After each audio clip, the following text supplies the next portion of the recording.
Salut à toutes et à tous, bienvenue sur notre chaîne. Moi c'est Lucas et comme toujours je suis avec la pétillante Chloé. Salut Chloé. Salut Lucas, salut tout le monde. Je suis super contente d'être là aujourd'hui. On va passer un moment ensemble pour apprendre le français en s'amusant. Exactement. Et aujourd'hui on va parler d'un sujet universel, les retrouvailles. Vous savez, quand on rencontre un ami qu'on n'a pas vu depuis des années. Ah, c'est souvent un moment plein d'émotions. Pour nous aider à comprendre, on va écouter l'histoire de Nicolas. Il a un rendez-vous dans un café à Lyon. On écoute attentivement ? Bonjour à tous, je m'appelle Nicolas, j'ai 25 ans et je suis graphiste à Lyon. J'adore mon travail parce que je peux être créatif tous les jours. Aujourd'hui, je suis un peu nerveux. Je vais au Café des artistes pour retrouver Camille. C'était ma meilleure amie à l'école primaire, mais on ne s'est pas vu depuis 10 ans. Quand j'arrive au café, je la vois près de la fenêtre. Elle me sourit, je m'approche et je dis « Salut Camille, ça fait un bail, tu n'as pas changé du tout ». Elle rit et me répond « Salut Nicolas, enchanté de te revoir. Entre, assieds-toi, tu as l'air en forme ».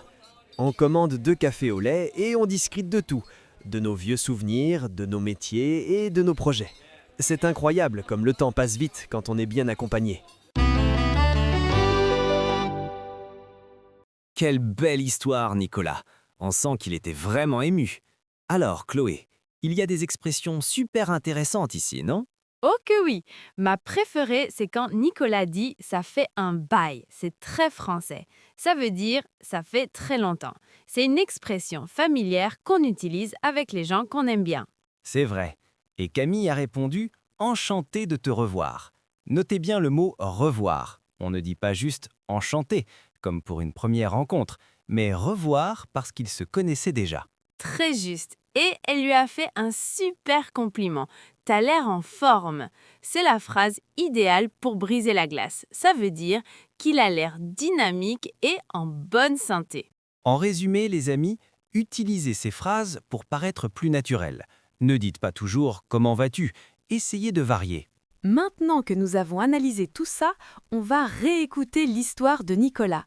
Cette fois, vous allez voir, vous allez tout comprendre parfaitement. C'est parti. Bonjour à tous, je m'appelle Nicolas, j'ai 25 ans et je suis graphiste à Lyon. J'adore mon travail parce que je peux être créatif tous les jours. Aujourd'hui, je suis un peu nerveux. Je vais au Café des artistes pour retrouver Camille. C'était ma meilleure amie à l'école primaire, mais on ne s'est pas vu depuis 10 ans. Quand j'arrive au café, je la vois près de la fenêtre.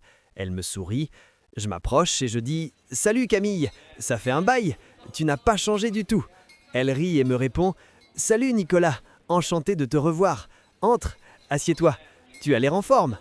On commande 2 cafés au lait et on discute de tout, de nos vieux souvenirs, de nos métiers et de nos projets. C'est incroyable comme le temps passe vite quand on est bien accompagné. Alors, c'était beaucoup plus facile à comprendre cette deuxième fois, n'est-ce pas? C'est ça la magie de l'écoute active. On espère que cet épisode vous a plu. Avant de partir, on a une petite question pour vous. Quel est le nom de votre ami d'enfance? Écrivez-le dans les commentaires, on adore vous lire. N'oubliez pas de mettre un pouce bleu si vous avez appris quelque chose aujourd'hui et abonnez-vous pour ne rien rater. Apprendre le français, c'est un plaisir, surtout avec vous.